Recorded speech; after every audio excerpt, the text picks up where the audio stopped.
Hello and welcome back to episode 80 of Unknown to World Known. We're back once again with Roma, and we will be having a look at the transfer business that we've made so far, and also having a look at what else we may be looking to do in the coming weeks. So we'll start off by having a look through the players that we've signed.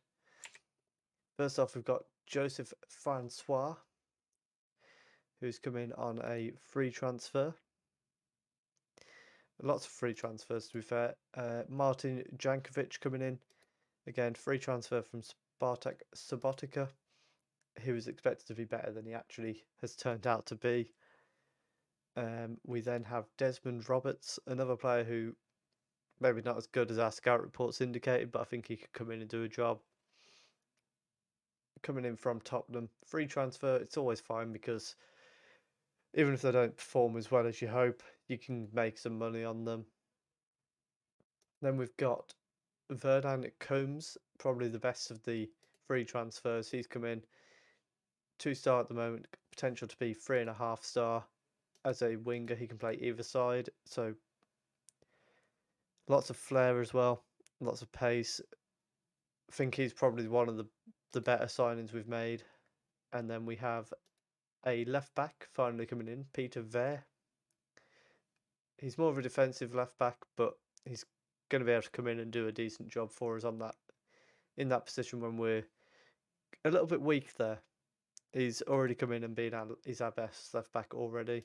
And then at right back and left back, we have Patrick Zongo coming in from Midtjylland. From Midtjylland, £1.4 million, but potential 3.5-star. And I think he can come in and do a very good job for us.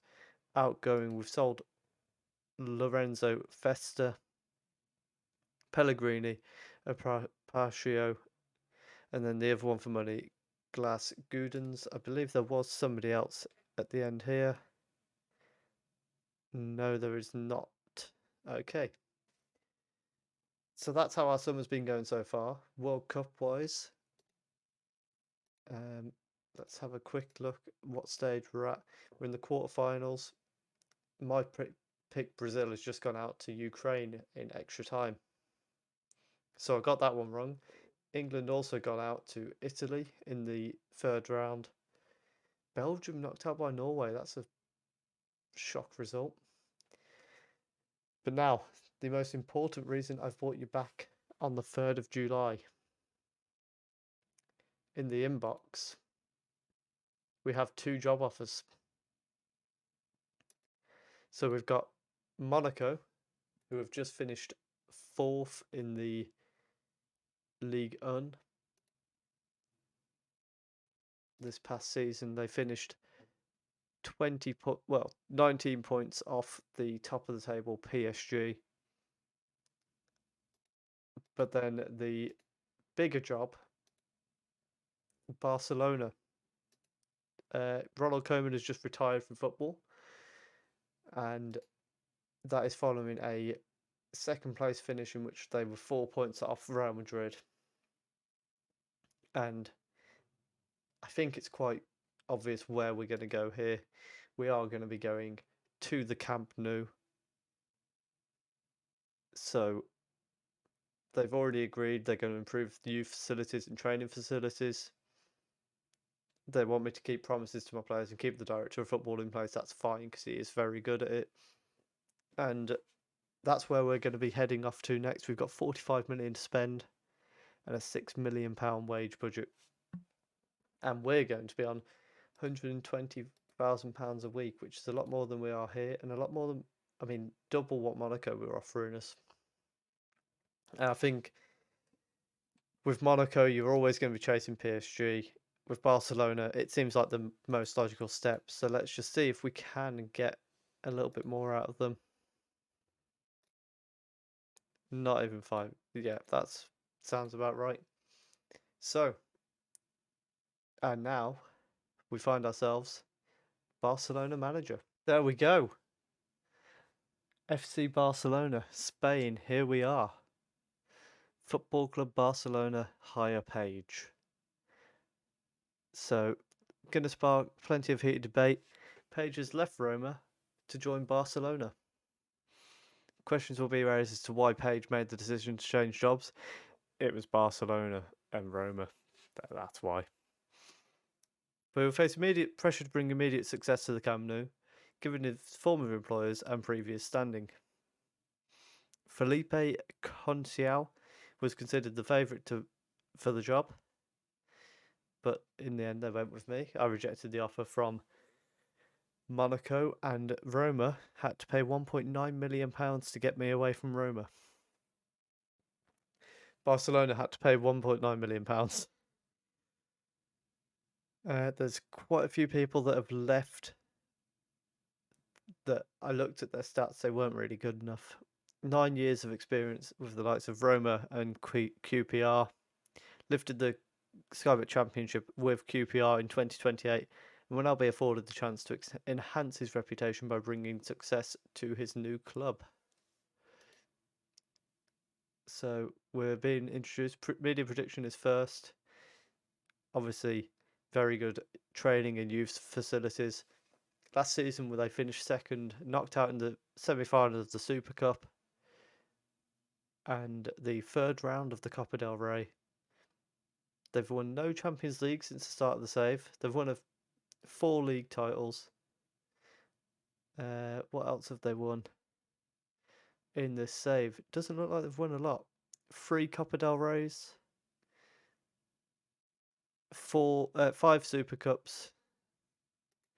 Hopefully we can add a bit more to that. This is the current first 11. Max Aaron's in there, Havertz and Fabio Silva. Damsgaard and Nico are the only remaining real players. So they want me to challenge for the La Liga title. And let's have a little look around the team. So we've got a couple of guys in the final year of the contract, but that's for next season. So we're fine there. And let's have a little look at the team report. If we were to line up in, let's say, a 4-2-3-1. So we've got quite a good set of players there. Right back is definitely a target to improve, as is probably the backup left back. Centre back needs a bit of improvement there as well. Those would be the ones that I would be looking at straight away. Everywhere else is relatively good. Maybe we could do a new right. I've already covered right back, so we definitely need a new right back. Goalkeeper is also a position we definitely need to improve. 2 stars at the moment. So goalkeeper and right back we need to get improved absolutely, and probably a new centre back as well. So what we'll do now is I'm going to go have a little look around for some new players, and we will come back. We haven't actually got our first game of the season yet. We'll be back for the first game of the new season in Spain. We spent 18 months at Roma, joined in January 2029. We've left in the summer of 2030. But I think they were kind of at a ceiling a little bit. And to be fair, it's Barcelona. That's the main reason, let's be honest. A little bit of a roundup on previous clubs. So QPR finished 12th in the Championship last year. Lincoln were 8th in League 2. Asker finished 9th in the Oberligaen. They've been up there ever since we got them promoted, and they've just kind of been mid-table-ish since then. Eskilsmin, when would we have been here? That was when we were here and we got sacked for finishing second. They got promoted before getting relegated. Now they've kind of established themselves as a mid-table team there. Once again, they're currently 7th in the league. Asker are currently 13th, so it's a bit of a dangerous year for Asker. They're right on the They're in a relegation battle, let's be honest. Hopefully they can stay up. Staff-wise, we've got a lot of coaches to get hired. Because when I came in, we did like the pick your staff members that you want to keep, and a lot of them just weren't good enough. So I got rid of them. We've got a bit of space for recruitment and analysts. In fact, I'm not going to bore you with all this. We will back at the first game of the season. We'll go through signings and the new players. Okay, so we're back following the rest of the summer transfer window. We've made a few signings and a few sales. Going out of the club, actually, we've not made any sales looking at it, other than Owen Vindal, who has gone to Monaco for 18.5 million. It's a bit of a loss on him for Barcelona, but 30-year-old, I didn't really see a place for him in the team, so off he went. And incoming, we had Jean-Marc Deverne coming in from Saint Etienne for £30.5 million. A very good right back to come in and be a bit of a backup to Max Aaron's, a different type of centre back, right back. He's more of a defensive one. He's going to sit behind behind Max Aaron's in the pecking order most likely, but he's certainly got his place in the squad. And then the other player that we've signed is Claudemir. I said we needed a goalkeeper, and that's exactly what we've gone and got. He's been very expensive, £70 million. But look at those stats. 4-star. I think he's going to come in and be a phenomenal goalkeeper for us. We did also get rid of the other goalkeeper, Inaki Penna. He left to go actually to Roma for 10.75 million. Have they decided on who's replacing me? Jesse Marsh. No idea who he is. He's come from Celtic. Oh, and also, we're also the England manager. It's not going to load for me. There we are. We're the England manager as well. So we'll be trying to get into the Nations League. Where are they at the minute? They've got Holland, Bosnia and Austria in their group. I think we'll be able to come out on top of that quite comfortably. And hopefully we can bring a bit of success to England as well. So I was going to do the first game of the season, but it's gone on a bit longer than I planned already. And I came to the decision that our first game of the season is against Real Madrid.